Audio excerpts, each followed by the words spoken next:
Welcome to Shadow Files. A driver accused of attempting to run over a police officer during a street takeover walks free just hours later on a $3,000 bond. Continuing our news, the adopted daughter of former intelligence director John Negroponte has been sentenced for her role in a friend's drunken murder. And in a chilling development, teens inspired by the Scream movies recorded their first kill plot before fatally stabbing a classmate. Stay tuned for the full details. We're shifting focus now to a deeply concerning incident in Charlotte. A woman accused of striking an officer during a street takeover was released on a mere $3,000 bond, sparking outrage. Taniza Michelle Austin, 25, faces a felony charge, but the speed of her release has law enforcement leaders questioning the justice system's priorities and the message it sends. The arrest affidavit details how officers responded to a street takeover. As one officer approached a vehicle, the driver accelerated rapidly, striking him and rolling over the hood. Fortunately, the officer, in full uniform and giving verbal commands, sustained only minor injuries and was transported to a hospital for treatment. The low bond amount has drawn sharp criticism. Dan Redford of the Charlotte Fraternal Order of Police called the decision pathetic, especially given the clear intent to flee. Redford emphasized how such decisions can significantly lower officer morale, making them question their support from the criminal justice system.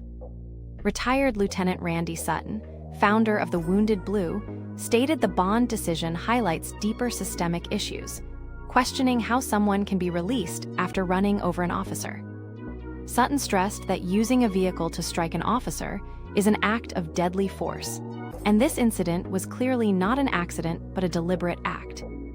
U.S. Rep. Mark Harris condemned the act as evil and a slap in the face to law enforcement, questioning when Charlotte will break its crime cycle. Republican U.S. Senate candidate Michael Whatley blamed soft-on-crime policies for threatening officer safety and public security, vowing to support law enforcement. We begin with a stark judicial decision. Sophia Negroponte, adopted daughter of former intelligence director John Negroponte, has been sentenced to 35 years for a fatal stabbing. The tragic incident unfolded 6 years ago after a drunken argument inside a Maryland Airbnb. It led to the death of 24-year-old Yusuf Rasmussen. Sophia Negroponte, 33, was found guilty of second-degree murder. This follows a retrial after her initial 2023 conviction was overturned. The 35-year sentence mirrors the one imposed after the first trial, deemed an appropriate and just outcome by prosecutors. A Maryland appeals court had previously thrown out the initial conviction, citing improper jury consideration of interrogation details. Sophia was one of 5 Honduran children adopted by John Negroponte and his wife during his ambassadorship in the 1980s. Returning for his cell phone, Rasmussen was fatally stabbed, with one blow severing his jugular vein.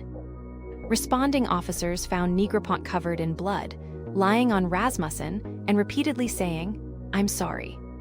We now turn to a chilling case where 2 teenagers' obsession with slasher films led to a real-life nightmare, forever altering lives in Pocatello, Idaho.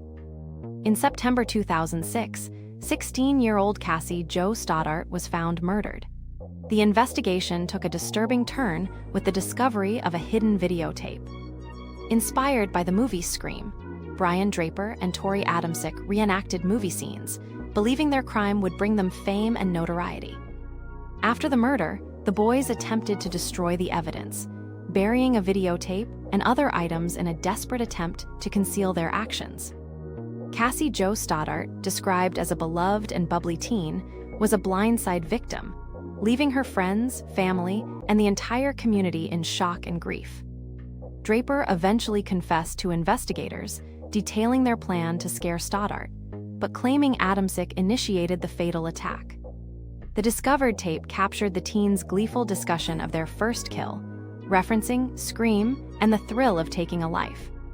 Cassie's mother, Anna Stoddart, became a powerful advocate for justice, working tirelessly to ensure her daughter's killers faced life sentences. In 2007, Both Brian Draper and Tori Adamsick were convicted of first-degree murder and sentenced to life in prison without parole.